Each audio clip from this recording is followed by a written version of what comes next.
Brad Pitt's career did not begin with confidence or certainty. It began with obscurity. After arriving in Los Angeles with no connections and little money, Pitt entered an industry that did not notice him and, for a long time, did not care to. His early career years were defined not by roles, but by waiting rooms, rejection slips, and the constant question of whether he truly belonged in Hollywood. The first opportunities that came his way were modest and often humbling. Brad Pitt appeared in television commercials and extremely small television roles, sometimes without dialogue, sometimes without credit. These early jobs were not glamorous, but they were essential. They placed him in front of cameras, under lights, and inside professional sets. For Pitt, every moment on set was a classroom. He watched directors closely, observed experienced actors, and studied how scenes were constructed from the inside. One of his earliest sources of income came from modeling assignments.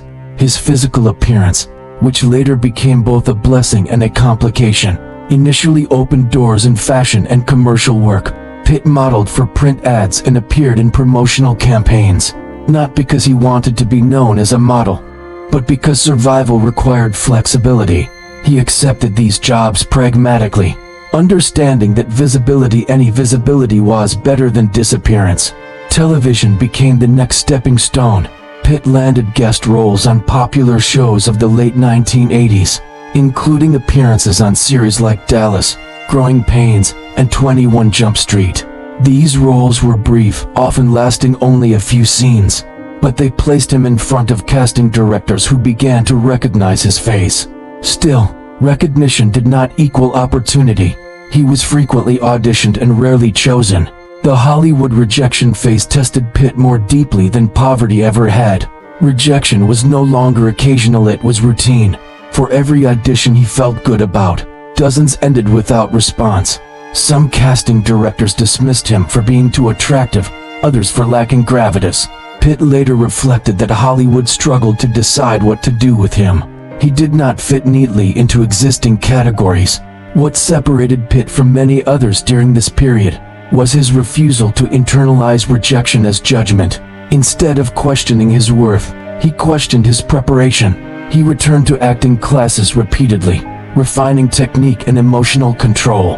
He worked on stripping away self-consciousness, learning how to exist naturally on camera rather than perform for approval. There were moments when quitting felt rational. Pitt has admitted that he lived in a state of uncertainty for years, unsure whether perseverance would ever pay off. But something fundamental kept him going, a belief that acting was not a shortcut to recognition, but a long-term craft.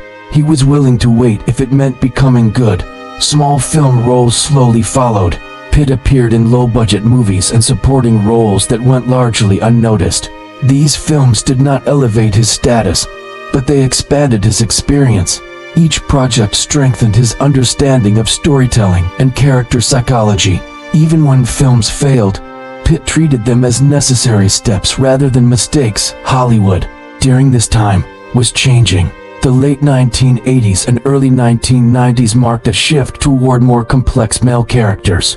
Audiences were beginning to accept vulnerability, ambiguity, and emotional conflict in leading men. Pitt, unknowingly, was preparing himself for this transition. Then came the audition that changed everything. In 1991, Brad Pitt was cast in Thelma Louise, directed by Ridley Scott. The role was small but explosive, a charismatic drifter named JD, who enters the story briefly and leaves a lasting impression. Pitt's screen time was limited, but his presence was undeniable. He brought charm, danger, and sensitivity into a character that could have easily been forgettable. The moment Thelma Louise was released, Brad Pitt was no longer invisible. Audiences noticed him. Critics noticed him. Hollywood noticed him. Overnight, the industry that had spent years ignoring him suddenly wanted to know his name. Magazine covers followed. Interviews followed. Offers followed.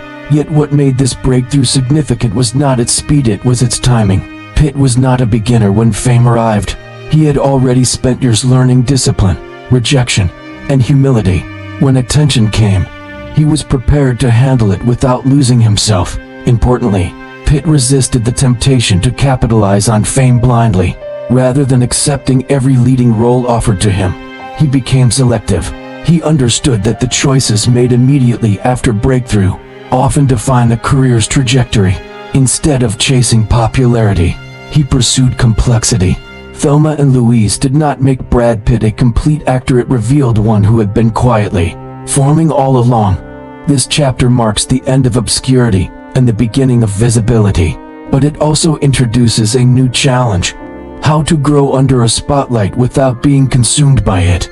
For Brad Pitt, the real work was only beginning. The sudden visibility that followed Thelma and Louise brought Brad Pitt into a phase of his career that was both exhilarating and deeply unsettling.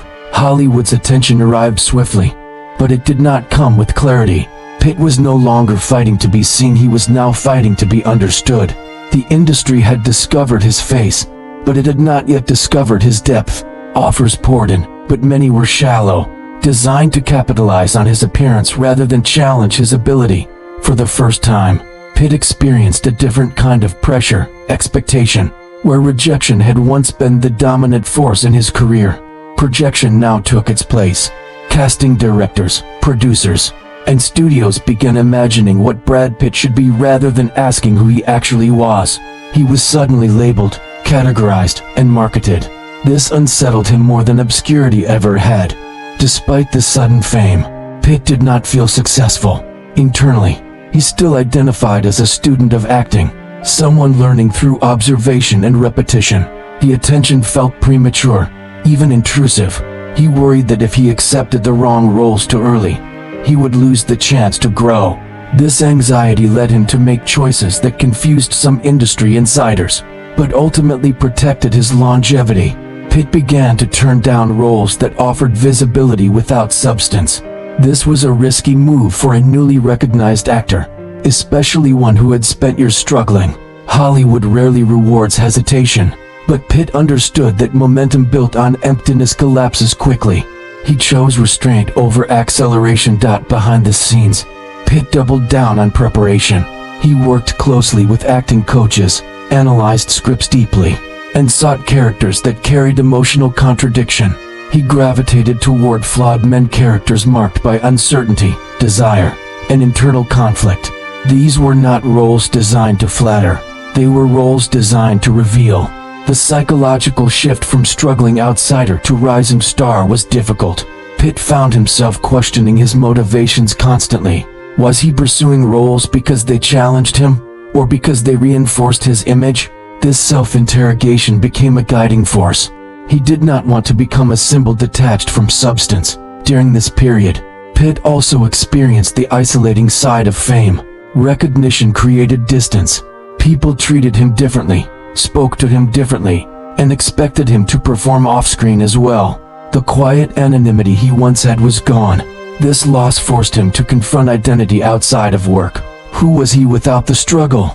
Without the hunger? The discipline learned during his rejection years now became essential. Pitt maintained routines, limited distractions, and protected his creative focus. He avoided the excesses often associated with sudden fame. Rather than celebrating rival, he treated success as another phase of responsibility. Professionally, Thelma and Louise had opened a door, but Pitt was careful not to rush through it blindly. He understood that early career decisions echo for decades. Many actors rise quickly and fade just as fast. Pitt was determined not to become one of them. What distinguished Pitt during this chapter was not ambition, but discernment. He did not confuse attention with achievement. He saw fame as temporary and craft as permanent. This philosophy guided him as he navigated the uncertain territory between promise and proof. As Hollywood adjusted its perception of him, Pitt adjusted his relationship with the industry. He stopped seeking validation and started setting boundaries. This shift marked the true beginning of his career, not as a star, but as an actor with agency. By the end of this chapter, Brad Pitt had crossed a crucial threshold. He was no longer invisible. He was no longer desperate. But he was also not yet defined. The next stage would determine whether he would become a fleeting sensation or a lasting force. The foundation had been laid not on popularity, but on patience, and from that foundation, a new kind of leading man was about to emerge.